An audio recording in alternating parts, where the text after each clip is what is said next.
the best camera is the one that's always with you. And for me, this is my iPhone. But even with all its incredible zoom it got nowadays and all the nice things, it's not enough to capture, let's say, a wolf a kilometer away or a beautiful bird 200 meters away. So for quite a while my solution had been bringing my binoculars and just attaching them to my smartphone. So this is kind of straightforward. Basically you have this old iPhone cover with this palm leaf that cuts out, and this snaps on the binoculars that then again snap on the MagSafe of this iPhone. So this is made for an iPhone mini. It doesn't really fit this older version, but the mini is gone. This is just for demonstration. This is all nice, but the quality is like this. So I used this mainly to show stuff to the kids when they were too small to actually look through the binoculars. But it's definitely not enough quality for YouTube. It's basically just documenting something happened. So back to this. We need something that's super portable. And portable for me means lightweight and compact. So according to our friend ChatGPT here, we basically got 4 options. Option number 1 would be going with a tele lens and just attach that to a mirrorless camera. That's what you should do. You can't go wrong. Unless it's a little bulky and it's really heavy. Option number 2 would be going with one of these super zoom cameras. I think that would be smart, though I don't like that you can't change the lens and I don't know. They're not for me. Option number 3, there are great digital binoculars out there. They are great fusion devices, like if you go for night vision, thermal imaging. They're not so great during daylight though, so that's out. Option number 4, and here it gets interesting, you could go with a spotting scope and just attach a phone or some small camera to it. Okay, well, that's exactly my setup.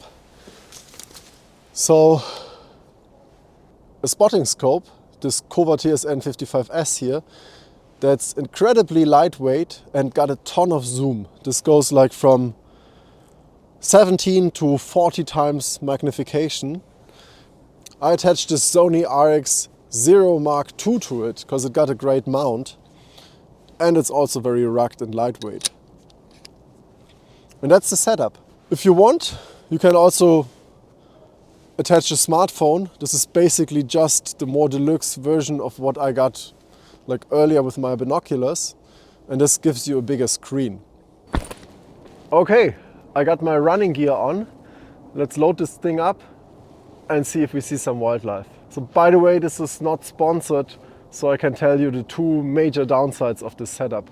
Number 1, the screen is really tiny. So I'm basically using this extra lens adapter here that makes the overall setup a little more bulky, but like, yeah, I'm wearing glasses, I can't see stuff on this. And number 2, there's basically no image stabilization, so I need a tripod in order to make this work. But I got the tripod with me anyways, that's fine. Let's load it up and then we see if we see some wildlife.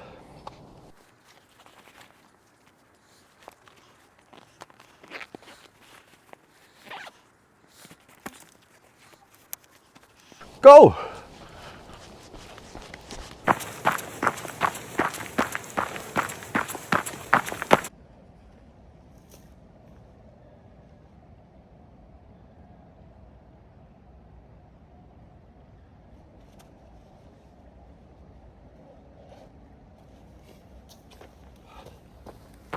Let's go.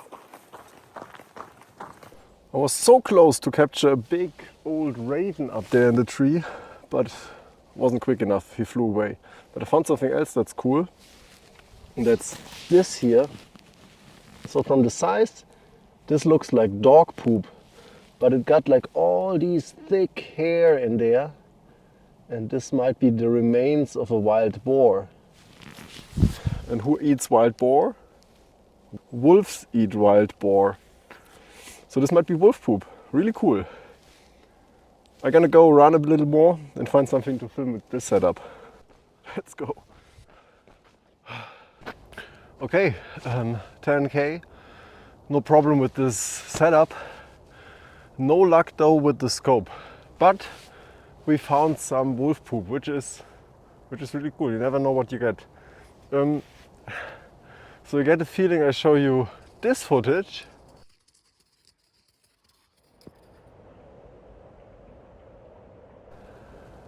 Where you see a bit how far it goes in the distance, and then you have issues with like distortion just from the air and from all the magnification.